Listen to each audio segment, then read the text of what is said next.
poem I wrote in response to Nils Peterson's poem, Next Step. I don't know if any of you saw it on YouTube or read it,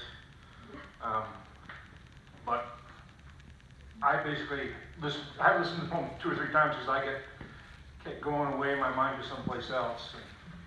And this is about that. And this is called My Next Stop from Nils Peterson. I'm listening to one of my poets heroes read his poem, Next Stop, on YouTube. My mind circles back to when I was 18.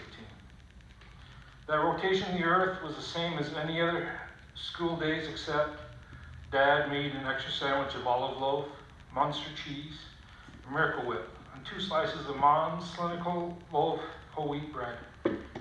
Plus he put a second ripe tomato from the garden in the lunch sack. And when Dad rolled out of the S-curves of the high school onto East Street to drive up the hill to Oneonta State, I was still in the car.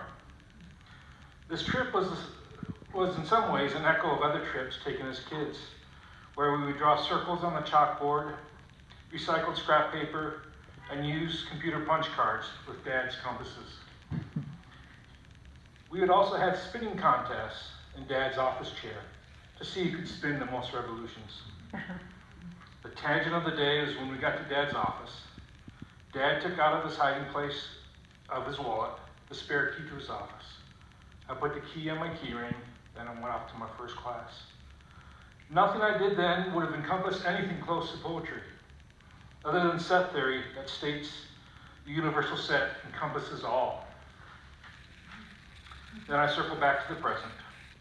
The poet is feeding his dogs and making coffee at the end of his poem.